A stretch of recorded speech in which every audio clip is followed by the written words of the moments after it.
Today on the Caucus, Cheryl Gay Stolberg and Paul Volpe discuss Michele Bachmann's evangelical beliefs and its role in her career and in her presidential campaign.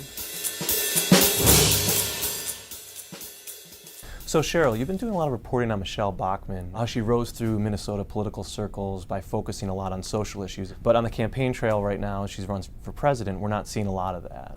That's exactly right. Here in Washington, we know Michele Bachmann as a Tea Party star and a fiscal conservative. But back home in Minnesota, where she was elected to the state Senate in 2000, she really built her career on social issues, and in particular, her opposition to same-sex marriage. She pushed really hard to bring that issue to the fore, and it was her banner issue there. You talked to a lot of people, her former colleagues in the state Senate and political observers. How is Michele Bachmann viewed by people back in Minnesota?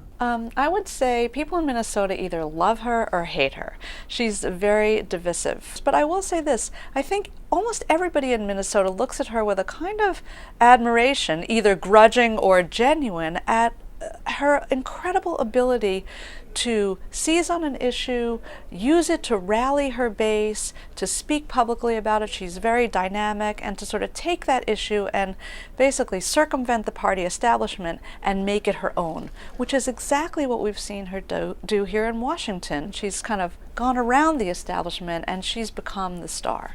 You talk about in your story about how Michele Bachmann has very strong views about homosexuality. She has referred to it as being in bondage. Her husband, there are some reports that his counseling, Christian counseling, does some what they would call reparative therapy, or some people call gay to straight therapy. What did you find in your reporting on that? First of all, Michele Bachmann and her husband are very like-minded. So, like Michele Bachmann, Marcus Bachmann has made very strong arguments in public, on Christian radio shows, etc., that children are at risk when parents and educators tolerate homosexuality.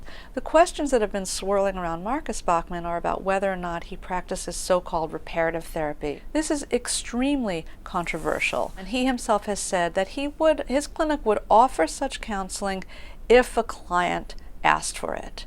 Now, that is a position that puts him at odds with most mainstream medical associations who view reparative therapy as harmful and ineffective. My bottom line conclusion is that the clinic most likely does offer this therapy, as Dr. Bachmann himself has said, to clients who ask for it.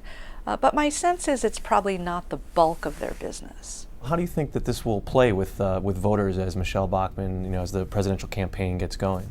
Well, I think we're already seeing how it's going to play with Republican primary voters, especially conservatives, who really like Michele Bachmann. She's created a lot of excitement on the campaign trail. So I think it's great for her right now. The question is, how would it play in a general election? Were she to become the nominee, or perhaps a vice presidential nominee, as some think?